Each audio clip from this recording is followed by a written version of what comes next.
Dear student, applied maths 1 के इस latest question paper के सॉल्यूशन के क्रम में अब हम आपको सेक्शन सी का सेकंड पार्ट करवाने जा रहे हैं। अभी तक हम सेक्शन ए, सेक्शन बी के 2 वीडियो लेक्चर अपलोड कर चुके हैं और सेक्शन सी का भी एक तीसरा वीडियो अपलोड कर चुके हैं, बट सेक्शन सी कंप्लीट नहीं हुआ था। उसमें क्वेश्चन नंबर 20 से लेकर 22 तक 3 क्वेश्चन हो पाए थे। अब हम इस वीडियो लेक्चर में क्वेश्चन नंबर 23 से 26 तक 4 क्वेश्चन बचे हैं। इनको हम बहुत अच्छे से आपको समझाएंगे और बहुत ज्यादा इंपॉर्टेंट क्वेश्चन है, एक एक क्वेश्चन को अच्छे से समझने की कोशिश करें।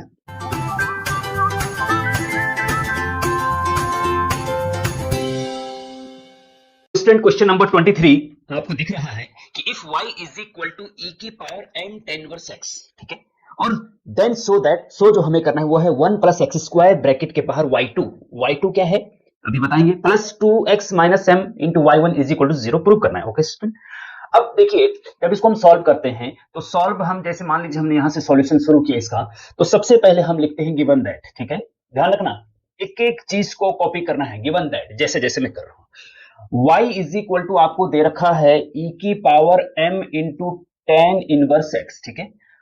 आपको जो प्रूव करना है उसमें y2 और y1 भी है, ठीक है, ध्यान रखना। एक तो होता है y, ठीक है, एक होता है y1 और एक होता है y2, ठीक है। y को अगर एक बार डिफरेंशिएट कर दें तो वो बनता है dy बटे dx। With respect to x अगर डिफरेंशिएशन करते हैं तो dy बटे dx बनता है, और dy बटे dx को y1 से भी डिनोट किया जाता है। तो ये जो प्रूव करना है उसमें y1 जो दिख रहा है वो dy बटे dx है एक्चुअली, ठीक है। और d2y बटे dx मतलब कि y को दो बार डिफरेंशिएशन करने पे जो मिलता है वो होता है d2y बटे dx स्क्वायर, ऐसा लिखा जाता है। जब dy बटे dx का एक बार फिर डिफरेंशिएशन करते हैं तो d2y बटे dx स्क्वायर आता है, और d2y बटे dx स्क्वायर को y2 से भी डिनोट करते हैं, ठीक है। वैसे इसको y डबल डैश, इसको y डैश से भी डिनोट करते हैं, लेकिन यहाँ पे इस क्वेश्चन में dy बटे dx को y1 से डिनोट कर रखा है और d2y बटे dx स्क्वायर y2 से डिनोट कर रखा है। इसका मतलब ये हुआ कि जो y आपको दे रखा है इसको इक्वेशन 1 मान सकते हैं आप, इसको दो बार डिफरेंशिएशन करना होगा तब जाके जो प्रूफ करना है वो मिल सकता है हमको, ठीक है, ये समझना है इसमें। अब इसका डिफरेंशिएशन करो, differentiation with respect to x, ठीक है, y का x के रिस्पेक्ट में डिफरेंशिएशन करेंगे तो dy बटे dx मिलेगा, ठीक है, लेफ्ट साइड dy बटे dx हो गया। अब e की power m tan inverse x का डिफरेंशिएशन करो भैया। अब आपको पता है स्टूडेंट कि e की पावर x का जो डिफरेंशिएशन होता है वो e की पावर x ही होता है, और फिर जो पावर होती है उसको फिर से किया जाता है, x का फिर से किया जाता है तो x इंटू x का फिर से 1, यहाँ पे e की पावर x ही रहता है एक्चुअली, e की पावर x का e की पावर x ही रहता है। यहाँ पे e की power m tan inverse x का डिफरेंशिएशन क्या होगा, e की power tan inverse x, e की power m tan inverse x, इसका डिफरेंशिएशन e की power m tan inverse x ही रहेगा इनटू, बट जो पावर है m tan इनवर्स x का इसका फिर से होगा, इसका फिर से होगा। मतलब मैं थोड़ा अलग से करना चाहिए क्योंकि यहाँ पे मैं डायरेक्ट स्टेप रखना चाह रहा हूं। देखिए यहाँ पे समझाता हूं मैं आपको, e की power m tan inverse x है, ठीक है, इसका डिफरेंशिएशन करना है तो dy बटे dx आगे लगेगा। अब इसका e की पावर x का e की पावर x होता तो e की power m tan inverse x का भी e की power m tan inverse x होगा, जो पावर होगी एज इट इज आएगी e की power m tan inverse x, ठीक है, इनटू फिर जो पावर होती है उसका फिर से होता है d बटे dx और ब्रैकेट में m tan इनवर्स x, ठीक है, इज इक्वल टू e की power m into tan inverse x तो एज इट इज इनटू, अब इसका डिफरेंशिएशन करना है, m कांस्टेंट है तो कांस्टेंट जो होता है ना वो dy by dx से बाहर आ जाता है, m सीधे लिख जाता है इनटू फिर tan इनवर्स x का डिफरेंशिएशन क्या होता है, tan इनवर्स x का डिफरेंशिएशन होता है 1/1 प्लस x स्क्वायर। ये आपको याद रखना पड़ेगा भैया, है ना, रखना पड़ेगा, इसका और कोई समाधान नहीं है। e की पावर x का डिफरेंशिएशन e की पावर x होता है, ये आपको पता होना चाहिए। tan इनवर्स x का डिफरेंशिएशन 1/1 प्लस x स्क्वायर होता है, ये आपको पता होना चाहिए। अगर ये पता नहीं है तो आप नहीं कर सकते, ये तो पता करना ही पड़ेगा, याद रखने पड़ेगा फॉर्मूले। जो डिटेल लेक्चर मैंने डिफरेंशिएशन के बना रखे हैं वहां पे जाके आप देखिए, सारे डिटेल लेक्चर क्रम से आप देखेंगे तो सब कुछ आपको समझ में आएगा और बिना याद करे ही आपको ये फॉर्मूले भी याद हो जाएंगे, ठीक, सॉल्व करते करते। तो देखिए अब e की power m tan inverse x का e की power m tan inverse x होता है, फिर m tan इनवर्स x का फिर से किया तो क्या मिला, m upon 1 plus x square, देखा ना, m tan इनवर्स x का फिर से क्या m इंटू 1/1 तो m upon 1 plus x square, ठीक है। अब क्रॉस मल्टीप्लाई देखिए, अब देखिए यहाँ पे देखिए स्टूडेंट, ये जो dy by dx है ना इसको हम y1 ले मान सकते हैं क्योंकि dy by dx को जो प्रूव करना है उसमें y1 है, तो इसको y1 रखो, इसको लिखो y1, ठीक है, इसको y1 लिख दिया।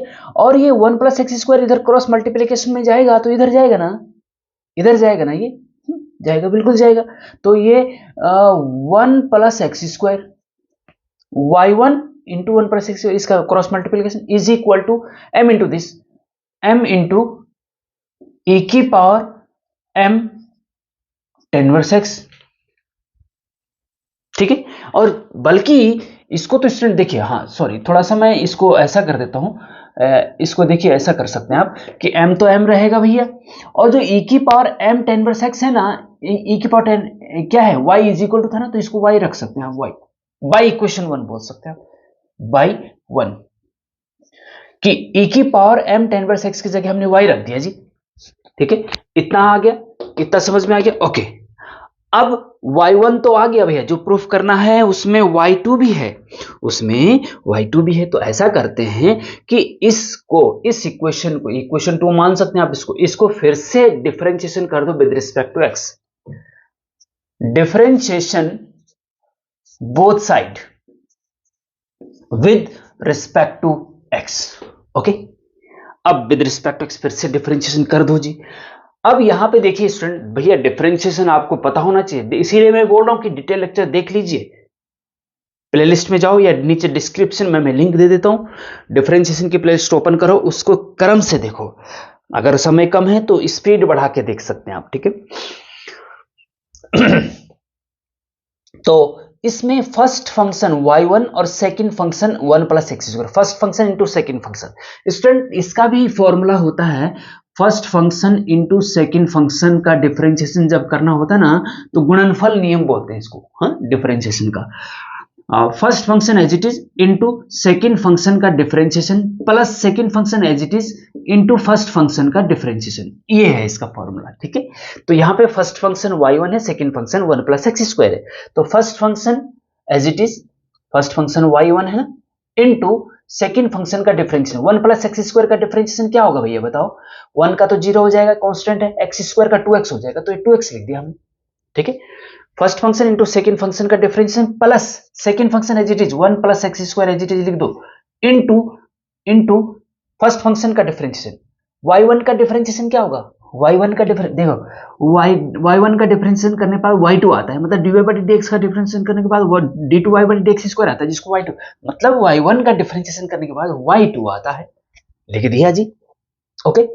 Is equal to m constant है जी, यहां पे फर्स्ट फंक्शन सेकंड फंक्शन नहीं लगेगा, ध्यान रखना, अगर दोनों वेरिएबल होते तब फर्स्ट फंक्शन सेकंड फंक्शन लगता, m कांस्टेंट है तो केवल y का डिफरेंशिएशन y1 होता है, और y1 का y2 होता है, और y का y1 होता है ना।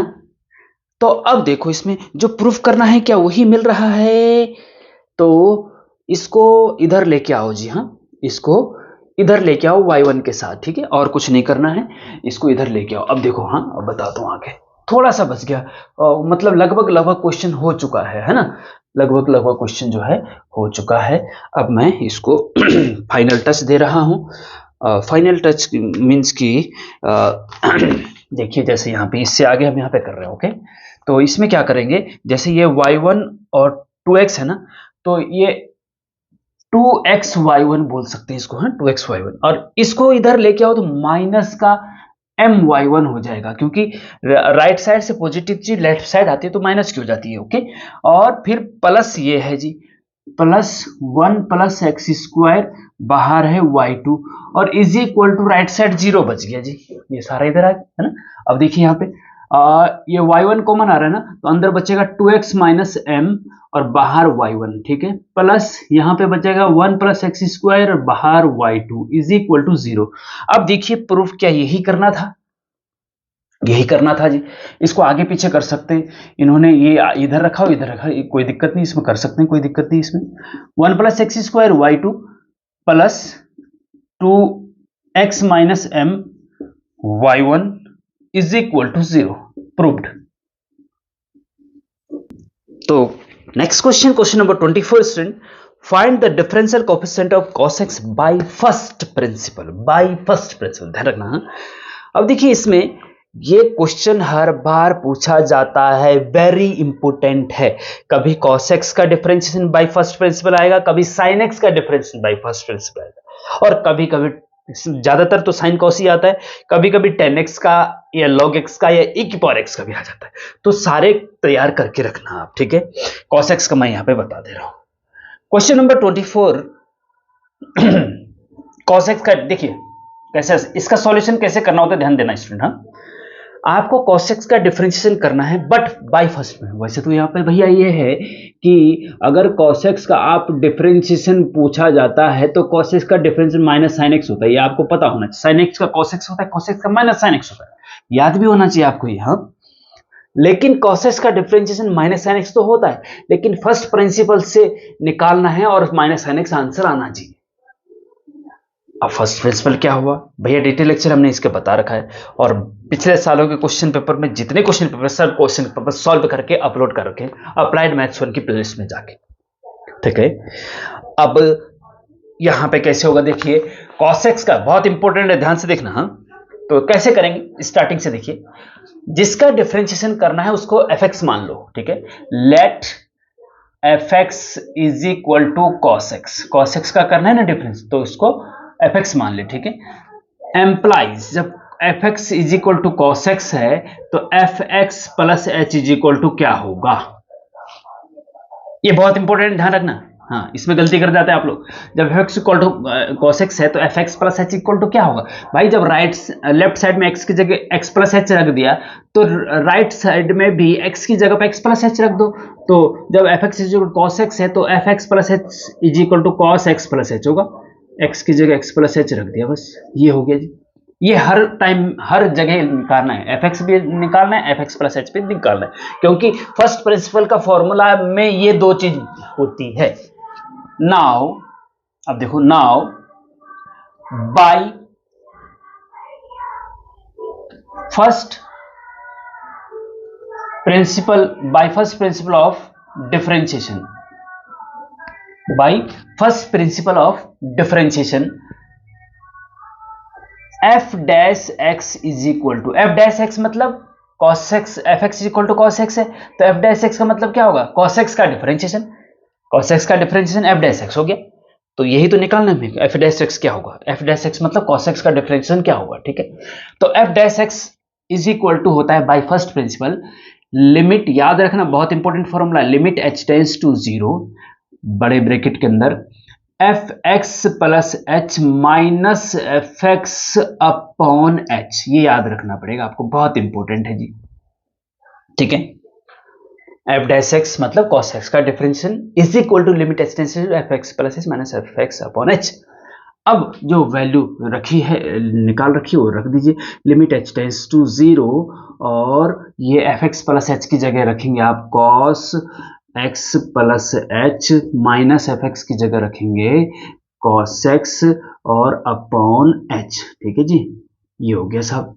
ओके, अब आगे बढ़ते हैं। अब देखिए ध्यान से देखना कि इज इक्वल टू, हाँ, cos c minus cos d का फॉर्मूला यहाँ पे लगेगा। हाँ, बाहर तो भैया लिमिट h टेंस टू 0 रहेगा और 1 अपॉन h भी बाहर यहाँ पे ले लो, और अंदर ब्रैकेट में केवल fx प्लस h, ये h यहाँ पे बाहर ले लिया हमने 1 अपॉन h, और अब cos c minus cos d का फॉर्मूला लगाना है। हाँ, अब cos c minus cos d का फॉर्मूला आपको याद होना चाहिए। हाँ, ये टिग्नोमेट्री, अब वही वाली बात है भैया, टिग्नोमेट्री के डिटेल लेक्चर भी हमने बहुत अच्छे से बना रखे। टिग्नोमेट्रिक डिटेल लेक्चर में आप जाएंगे तो सारे फॉर्मूले वहां पे आपको याद हो जाएंगे, थोड़ा स्पीड से देखना, फॉर्मूले जरूर याद कर लेना।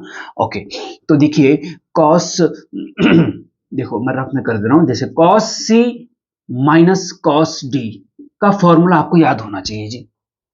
क्या होता है cos c minus cos d का, 2 sin c plus d by 2 into sign d minus, ध्यान देना एक ही फॉर्मूला ऐसा है जिसमें d माइनस आता है, नहीं तो c माइनस d आता है, d minus c upon 2।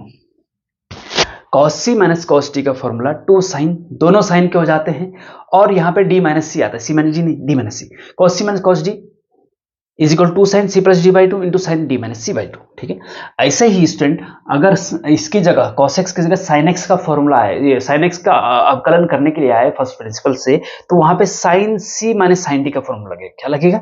sin c, वहां लगेगा sin c minus sin d का फॉर्मूला। ठीक है, और sin c minus sin d के फॉर्मूले में cos पहले आता है, sin बाद में। अगर प्लस होता है तो साइन पहले आता है, कॉस बाद में। ये आपको याद रखना पड़ेगा। Cos c minus cos d का formula, sorry sine c minus sine d का फॉर्मूला आता है 2 cos c plus d by 2 into sine c minus d by 2, ये होता है जी। तो ये तो मैंने ऐसे लिखा कि भाई बाय द वे वो क्वेश्चन है तो ऐसे करना है। अभी हमें ये फॉर्मूला यूज करना है, कौन सा? ये वाला, cos c minus cos d is equal to sine c plus d sine. तो देखिए cos c, c की जगह x प्लस h है और d की जगह पे x है, ध्यान रखना। तो देखिए 2 sine c plus d by 2 this by 2, x plus h plus x बटे 2, ये h बाहर है, c और d बटे 2, x प्लस h, देखो x प्लस h और x को ऐड करेंगे, रब नहीं कर लो, चलो x plus h c plus d, d है x अपॉन 2, कितना बना? ये हो जाएगा आपका x plus x 2x plus h upon 2, और ये हो जाएगा आपका x प्लस एच अपॉन 2, ये हो जाएगा फाइनली क्या हो जाएगा? x प्लस एच अपॉन 2, सीधे फाइनल लिख रहे हैं हम, देखो ये सॉल्व करें। ठीक है, ओके। अब 2 sine c plus into sine d minus c by this minus this. अब माइनस करें, देखिए x d है और माइनस सी, मतलब x प्लस एच माइनस लगेंगे तो माइनस एक्स और माइनस एच हो जाएगा ये, और अपॉन 2, इससे ये कट जाएगा, माइनस एच अपॉन 2 आएगा, माइनस एच अपॉन 2। ठीक है जी, ये हो गया जी। ठीक है, ये रफ में आप करना है या फिर यहीं पे भी कर देना, जैसे भी आपकी इच्छा है। तो ये फॉर्मूला आपको यूज करना है। ठीक है, ओके, आगे बढ़ते हैं।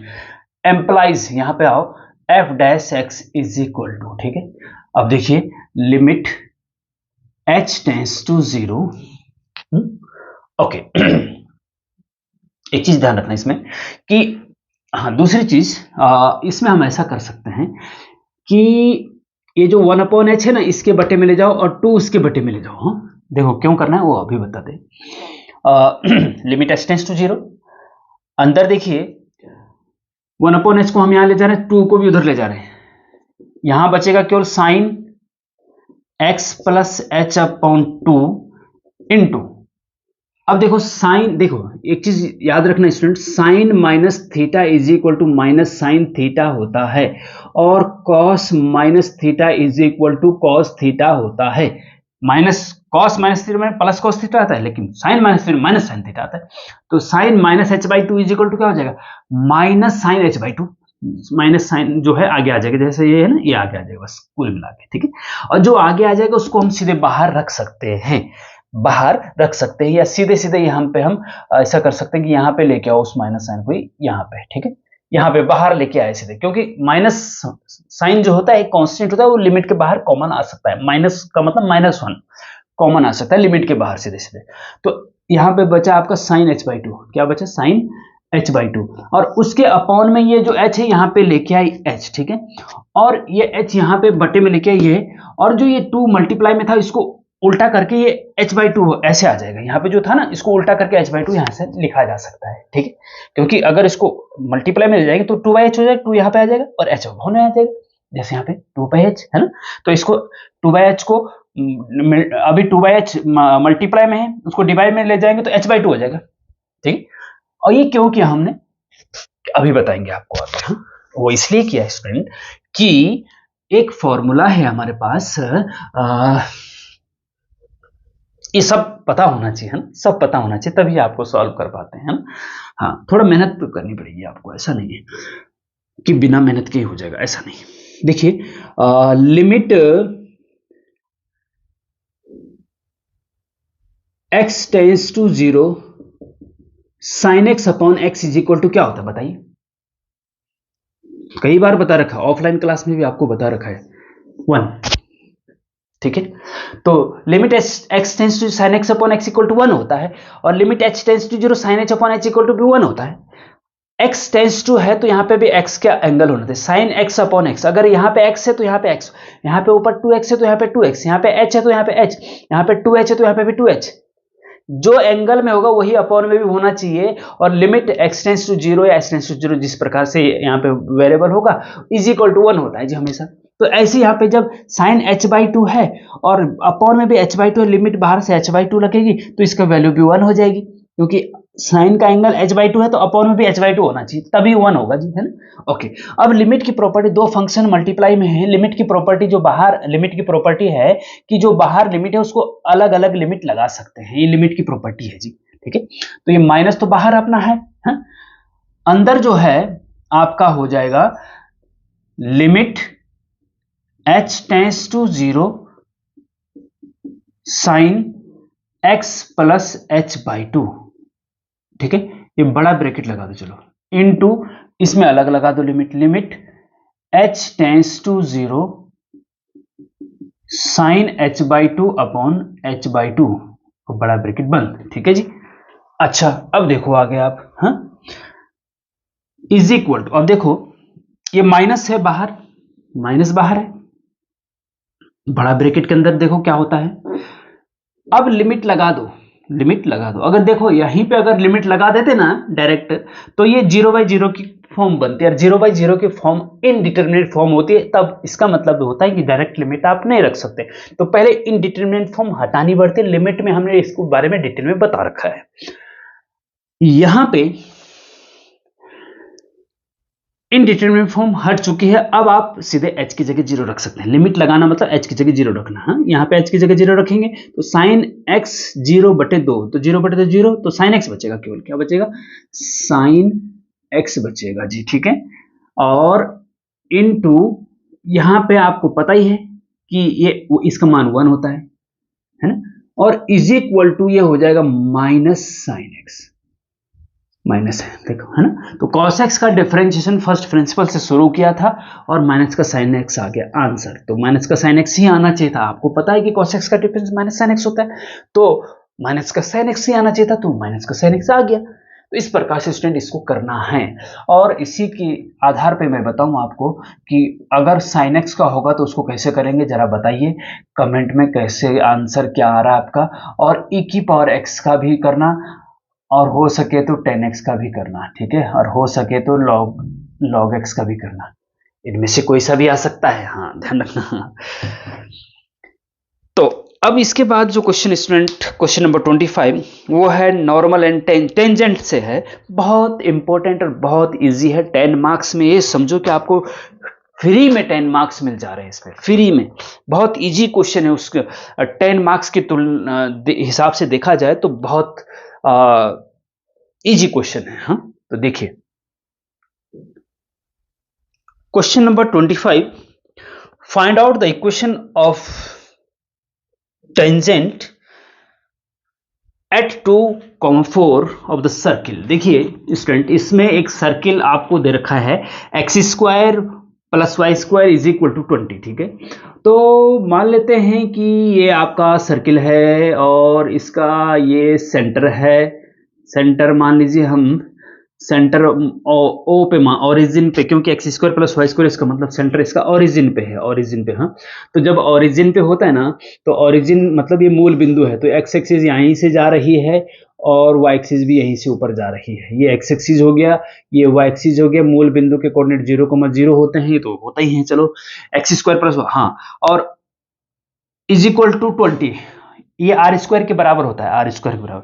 तो r² बराबर 20 है, तो r बराबर हो जाएगा 2√5। तो इसकी जो रेडियस होगी ना, ओ से लेकर ए तक की डिस्टेंस मान लीजिए, हाँ, ये होगा यहां से लेकर यहां तक 2√5। चलो इसकी जरूरत हमें नहीं है, हम फालतू बात कर रहे हैं, अलग बात है। देखिए इस सर्किल पे एक पॉइंट 2,4 है, तो 2 कहां पे होगा, 1 2 और 4 इधर है ना कहीं, तो कहने का मतलब यह है कि ये कहीं इधर होगा, हाँ। ये मान के चलो कि ये पॉइंट P है जिसके कोऑर्डिनेट 2,4 है, और इस पॉइंट पर एक टेंजेंट ड्रॉ किया गया है, स्पर्श रेखा। हाँ, स्पर्श रेखा जो टच करते हुए एक लाइन जाती है उसको स्पर्श रेखा बोलते हैं। ठीक है, ये सर्किल है और इस सर्किल पर एक पॉइंट 2,4 है, इस पर एक स्पर्श रेखा ड्रॉ करी है, और सर्किल की इक्वेशन दे रखी है x square plus y square is equal to 20। ठीक है, सर्किल की क्वेश्चन दे रखी है, सर्किल पे एक पॉइंट 2,4 दे रखा है, तो इस 2,4 पर स्पर्श रेखा टेंजेंट की इक्वेशन निकालनी है। और टेंजेंट की इक्वेशन निकालने के लिए, किसी भी लाइन की इक्वेशन निकालने के लिए दो चीज की जरूरत पड़ती है। हाँ, या टेंजेंट की इक्वेशन निकालने के लिए दो चीज की जरूरत पड़ती है। क्या? एक पॉइंट ऑलरेडी यहां पे है, इसको आप पहले वाले को x1 मानो और दूसरे को x2, x1 की जगह 2, y1 की जगह पे x1 की जगह 2, y1 की जगह 4 पॉइंट चाहिए, और एक उसका स्लोप चाहिए m dy/dx, और वो निकलेगा इससे, तो स्पर्श रेखा की इक्वेशन निकल जाएगी आसानी से। ठीक है, तो सबसे पहले स्टूडेंट क्या करेंगे, देखिए ध्यान देना कि गिवन दैट, आपको गिवन है सर्किल की equation x square plus y square is equal to 20। ठीक है, अब इस सर्किल की इक्वेशन को डिफरेंशिएशन करके dy/dx निकालो, क्योंकि स्पर्श रेखा टेंजेंट की इक्वेशन के लिए हमें dy/dx चाहिए, मतलब स्लोप चाहिए m या dy/dx। हाँ, क्योंकि m इज इक्वल टू होता है slope of the tangent, m से डिनोट करते हैं उसको, और वो dy/dx से निकलता है एट पॉइंट x1 y1 पर dy/dx की जो वैल्यू होगी वही आपका m होता है, या स्लोप ऑफ द टेंजेंट होता है। ठीक है, ओके, तो इसका डिफरेंशिएशन करके dy/dx निकाल लेंगे पहले। ठीक है, तो differentiation with respect to x both side करेंगे। हाँ, तो एक्स स्क्वायर का डिफरेंशिएशन x के रिस्पेक्ट में करेंगे तो 2x हो जाएगा, प्लस वाई स्क्वायर करेंगे तो 2y इंटू dy/dx। ध्यान देना, y स्क्वायर का जब करते हैं तो 2y तो आता ही है,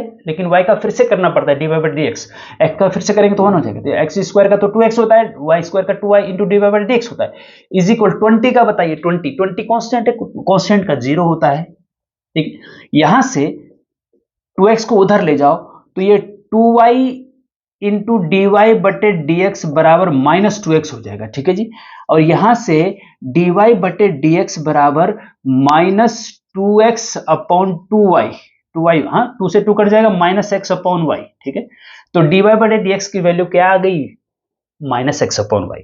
देयरफॉर स्लोप ऑफ टेंजेंट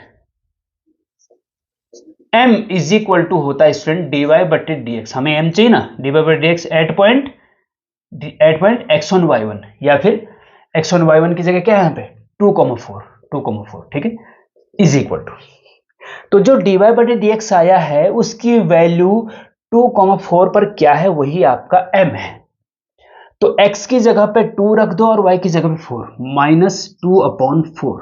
ठीक है, तो -1/2, तो m आ गया आपका -1/2। क्या आ गया m? -1/2। ठीक है, m आ गया आपका -1/2। अब जब m आ गया और पॉइंट x1 y1 2,4 आपको पता ही है, तो सीधे इक्वेशन आ जाएगी। Therefore equation of tangent, equation of tangent is, equation of tangent याद होनी चाहिए आपको, क्या होती है, y minus y1 is equal to m into x minus x1, ये याद होनी चाहिए, बहुत इंपॉर्टेंट है भैया। Equation of tangent y minus y1 is equal to m into x minus x1, m slope है ये, और x1 और y1 ये है, और x और y फिक्स रहते हैं। ठीक है, तो y माइनस y1 है आपका 4 इज इक्वल टू m है आपका -1/2, x फिक्स रहेगा, x1 है 2, सॉल्व कर दो जी, इस 2 का अंदर इधर क्रॉस मल्टीप्लीकेशन करेंगे तो ये 2y माइनस 2 4 दूने 8 इज इक्वल टू, माइनस का अंदर मल्टीप्लाई कर दो जी, तो माइनस का x और प्लस का 2। ठीक है जी, इस सब को इधर लेके आओ जी, तो माइनस का x इधर आके प्लस का x हो जाएगा, और प्लस का 2y यहाँ ऑलरेडी है, और प्लस का 2 इधर आके माइनस का 2 हो जाएगा, और माइनस का 8 ऑलरेडी है तो माइनस का 10 हो जाएगा, और इज इक्वल टू 0। तो यही आपकी इक्वेशन हो जाएगी, आंसर 10 मार्क्स। देखो ना कितने सरल तरीके से आपको 10 मार्क्स मिल रहे हैं। ठीक है, ठीक है स्टूडेंट। और कभी कभी इसमें नॉर्मल की क्वेश्चन भी पूछी जाती है। अगर आपको नॉर्मल की क्वेश्चन इसमें तो नहीं पूछ रखी है, देखो ना, जबकि 10 मार्क्स से नॉर्मल और टेंजेंट दोनों पूछे जाते हैं। अगर पूछा जाएगा तो कैसे करेंगे, देखो इक्वेशन इसकी जगह कुछ भी हो सकता है, आपको dy बाई dx निकालना है, पॉइंट कुछ भी हो सकता है, तो सिंपल है कि आपको ऐसा करना है और आएगा ही आएगा। टेंजेंट एंड नॉर्मल की इक्वेशन निकालने के लिए आता ही आता है ना। अगर नॉर्मल की क्वेश्चन निकालने के लिए भी पूछा जाता तो अंतर कुछ नहीं था, अंतर सिर्फ ये था कि जो नॉर्मल की equation of normal is same यही होती है, फर्क सिर्फ y minus y one is equal to m जो होता है ना, m इसकी जगह पे होता है -1/m, बस -1/m। नॉर्मल का जो टेंजेंट होता है ये इसका उल्टा करके माइनस का साइन लगा के नॉर्मल का टेंजेंट आ जाता है। तो मान और as it is x minus x1। ध्यान रखना, जब भी अगर नॉर्मल की इक्वेशन भी पूछी जाएगी तो सेम यही फॉर्मूला लगेगा, केवल m की जगह पे -1/m रखना है बस, और m की वैल्यू यही रखनी है, y1 और x1 की वैल्यू यही रखनी है, और x और y फिक्स रहता है। तो ये ध्यान रखना, ठीक है। तो नॉर्मल की क्वेश्चन भी है। नॉर्मल क्या होता है स्टूडेंट, ध्यान दीजिए, नॉर्मल होता है ये जो टेंजेंट है ना, टेंजेंट पॉइंट P से होकर जा रहा है, ठीक है। अब पॉइंट P से होकर एक दूसरी लाइन ड्रॉ करो और इस टेंजेंट के परपेंडिकुलर 90 डिग्री का एंगल बनाती हुई लाइन ऐसी, तो ये जो है ये नॉर्मल हो जाएगा। इस पॉइंट से होकर जाने वाला टेंजेंट के परपेंडिकुलर लाइन नॉर्मल होती है और ये टेंजेंट है, ठीक है।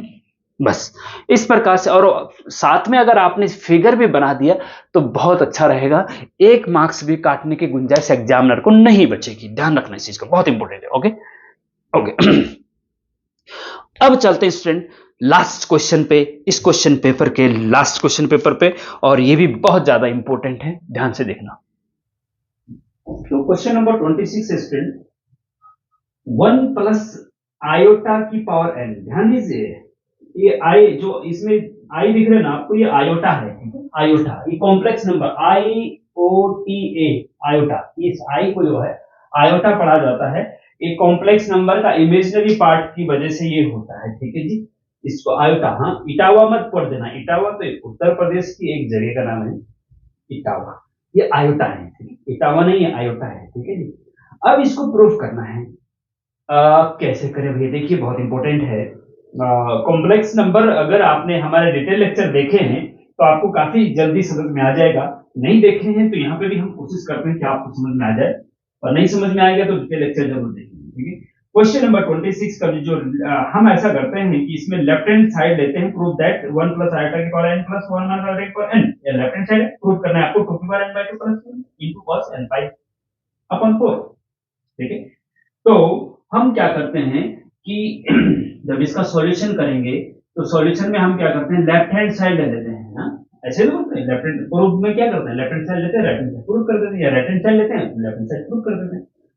लेफ्ट हैंड साइड यहाँ पे 1 प्लस आयोटा की power n plus 1 minus iota की पावर n, ठीक है जी।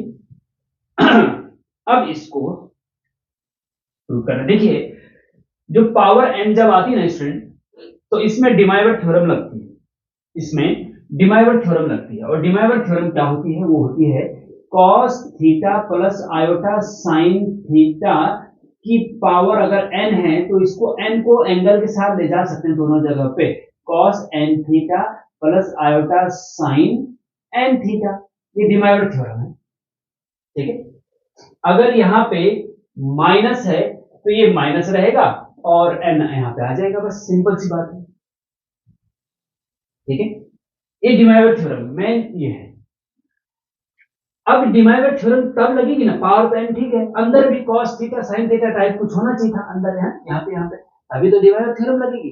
तो हम कुछ ऐसा करते हैं कि अंदर ये cos theta sin theta type कुछ आ जाए, कैसे करेंगे जी, देखिए, अच्छा देखो इज इक्वल, हाँ ध्यान देना, हम क्या करेंगे, √2 का इसके अंदर, हम ब्रैकेट के अंदर √2 का ऊपर भी मल्टीप्लाई और नीचे भी मल्टीप्लाई कर देते हैं, और पावर n रहेगा, ठीक है, कोई दिक्कत नहीं। देखो √2 का यहाँ तो 1 में √2 का करेंगे तो √2, ठीक है, 1 में √2 का करेंगे तो √2 प्लस आयोटा √2 अपॉन √2, ठीक है। ऐसा कर सकते हैं, बताइए कर सकते कि नहीं, कर सकते हैं ना, हाँ ठीक है। या √2 हम बाहर ही रखो तो ज्यादा सही है, सिंपल मल्टीप्लाई मत करो अभी फिलहाल, तो ऐसा कर सकते हैं इसको हम कि ये है और √2 का मल्टीप्लाई यहां करके वो अंदर है 1 प्लस आयोटा, हाँ, और अपॉन में √2 है जी, ठीक है, और होल पावर n है, देखो इससे ये कट देगा तो यही तो बचेगा पावर n, ठीक है, प्लस यहां पे भी सेम ऐसा ही करिए, √2 ब्रैकेट में 1 माइनस आएगा, यहाँ 1 माइनस है भाई, यहाँ ध्यान देना, और √2 और होल पावर n, ठीक है जी, ध्यान देना, इज इक्वल टू, आगे बढ़ते हैं। अब ध्यान दीजिए, ये जो रूट ऊपर वाला √2 इसको बाहर ले लो, ठीक है, बाहर ले लो। देखिए अब इसको जब बाहर लेंगे तो ये √2 है ना, जो √2 इसकी होल पावर n भी बाहर, क्योंकि √2 की पावर भी तो n है ना, n तो सबकी पावर, इसकी भी इसकी भी इसकी भी, होल पावर n जो है इसकी भी इसकी इसकी भी, तो जब ये √2 को ब्रैकेट में बाहर लेंगे तो पावर √2 भी रहेगी इसके ऊपर, ठीक है, पावर n भी रहेगी इसके ऊपर, ओके। और ये 1/√2 का यहाँ इसके साथ ध्यान दीजिए,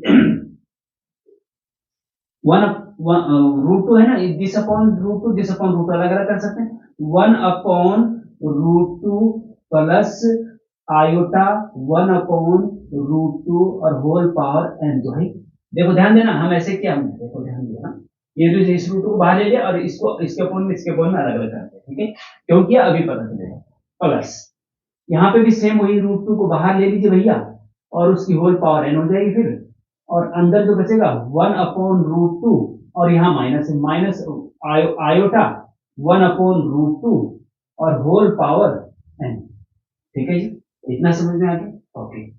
इज इक्वल टू, आगे बढ़ते हैं, √2 को 2 की पावर 1/2 भी लिख सकते हैं, और होल पावर n है तो ये 2 की पावर, अगर इसकी होल पावर n है तो ये 2 की पावर n/2 हो जाएगा, है ना, तो इसको आप 2 की पावर n/2 लिख सकते हैं, ठीक है। ब्रैकेट के अंदर देखिए 1 अपॉन, देखो हमने बोला ना हमें डिमाइवर थ्योरम लगानी, तो यहाँ cos थीटा इधर sin थीटा, आयोटा के साथ sin थीटा, 1/√2 में cos का, कौन से cos का किसका मान होता है, 1/√2, cos 45 का मान 1/√2 होता है, cos 45, cos 45 को हम π/4 लिखते हैं, ठीक है, cos π/4 की वैल्यू 1/√2 प्लस आयोटा, ये sin π/4 की वैल्यू 1/√2 होती है, sin π/4 की भी 1/√2, तो sin π/4 लिख दिया, ठीक है, कोई दिक्कत, होल पावर n है जी आपका, प्लस इसको भी वही लिखिए 2 की पावर n/2, और ये अंदर देखिए क्या होता है, ये सेम हुई cos π/4 माइनस आयोटा sin π/4, ठीक है, सेम, कोई दिक्कत नहीं, पावर n, कोई दिक्कत है इसमें क्या, नहीं, कोई दिक्कत नहीं होनी चाहिए भैया, है ना। अच्छा देखिए अब देखो इज इक्वल टू, चलिए 2 की पावर n/2 डिमाइवर थ्योरम लगाने पर, डिमाइवर थ्योरम है cos थीटा प्लस sin थीटा is equal to cos n थीटा प्लस आयोटा n थीटा, n यहाँ पे एंगल के साथ आ जाएगा, तो n यहाँ पे π/4 के साथ आ जाएगा, ठीक है, डिमाइवर थ्योरम लगाने पर, हाँ, तो ये हो जाएगा cos n π/4 plus iota sin n π/4, ठीक है जी, प्लस 2 की पावर n/2, ये है ये आपका, यहाँ पे भी डिमाइवर थ्योरम लगा दो, क्यों, यहाँ माइनस रहेगा और n यहाँ पे साथ आ जाए, पूरी n एंगल के साथ आ जाए, कोई मिला ऊपर से फिर हट जाता है पावर से, है ना, cos n π/4 minus iota sin n π/4, ठीक है जी, इतना हो गया। अब ये 2 की पावर n/2 2 की पावर n/2 कॉमन आ जाएगा बाहर, आ जाएगा कि नहीं आएगा, बताओ, आ जाएगा, ओके, ठीक है जी। तो अब हम इसको आगे लिखते हैं, चलो आगे ध्यान देना, बहुत इंपॉर्टेंट है भैया, एक एक चीज को बहुत गौर से समझने की कोशिश करना, गौर से समझोगे तभी काम बनेगा। 2 की पावर n कॉमन ले लीजिए, 2 की पावर n/2, हाँ, इज इक्वल टू चल रहा है, 2 की पावर n/2 कॉमन ले लिया, अंदर क्या बचा, यहाँ पे ये बचा, क्या बचा, cos n pi by 4 plus iota sine n pi by 4, ठीक है जी। और यहाँ पे भी 2 पावर n कॉमन ले लिया था, अब ये बचेगा, हाँ इसको सीधा लिख दीजिए फिर, plus cos n pi by 4 minus iota sine n pi by 4, ठीक है जी। अब ये देखिए सेम है, एक प्लस एक माइनस कट जाएगा जी, इज इक्वल टू की पावर n बाई 2 अपनी जगह पे है, इनटू ये सेम है तो 2 टाइम्स हो जाएगा, 2 into cos n pi by 4 हो जाएगा, और इज इक्वल टू 2 की पावर n बाई 2 और 2 की पावर 1, गुणा में घाते जुड़ जाती है, मल्टीप्लाई में पावर साइड हो जाती है, तो 2 की पावर n बाई 2 प्लस 1 हो जाएगा, ठीक है जी, into cos n pi by 4, ठीक है। अब देखो क्या ये राइट हैंड साइड यही निकली है कि नहीं, जी बिल्कुल यही निकली है, तो इज इक्वल टू लिख दो राइट हैंड साइड और ये प्रूव कर दो, ठीक है। अब इससे देखिए यहां तो मैंने ये बता दिया है, अब आपको क्या करना है कि इसकी प्लेलिस्ट में नीचे डिस्क्रिप्शन में लिंक है, इसकी प्लेलिस्ट में जाओ, कॉम्प्लेक्स नंबर के प्लेलिस्ट में जाओ, और डिमाइवर थ्योरम से रिलेटेड एक दो क्वेश्चन और हैं जो बहुत ज्यादा पूछे जाते हैं, उनको भी कर लो, ठीक है। और उसके बाद मुझे बताइए कि जो इससे मिलते जुलते और क्वेश्चन है वो आपको कितने समझ में आए, आ गए या नहीं आए हैं, कोई दिक्कत है तो आप कमेंट में पूछिए। और एक दो स्टूडेंट ने ये भी कमेंट में किया है कि सर टॉप 10 क्वेश्चन बता दीजिए, तो मैं अपने एक्सपीरियंस 10 साल के एक्सपीरियंस के आधार पे 10 टॉप 10 क्वेश्चन आपको बताने जा रहा हूं। एग्जाम से पहले पहले मैं आपको वीडियो लेक्चर्स शेयर कर दूंगा, ठीक है। तो ये मैं वादा करता हूं, और आप बहुत मेहनत करिए, बहुत कम समय बचा है, बहुत अच्छे से मेहनत करिए भैया, हाँ बहुत अच्छे से, बहुत कम समय बचा है, बहुत अच्छे से मेहनत करिए, क्योंकि मैथ्स में अगर एक बार बैक आ गई ना तो जिंदगी भर फिर बैक ही रहती है, बहुत दिक्कत हो जाती है। इसलिए मैथ्स की बैक ही ना आया ऐसा कुछ करना चाहिए, और जिनकी आ रखी है भैया वो किसी तरीके से निकाल दो, नहीं तो दिक्कत हो जाए, ठीक है। तो बेस्ट ऑफ लक आपके एग्जाम के लिए।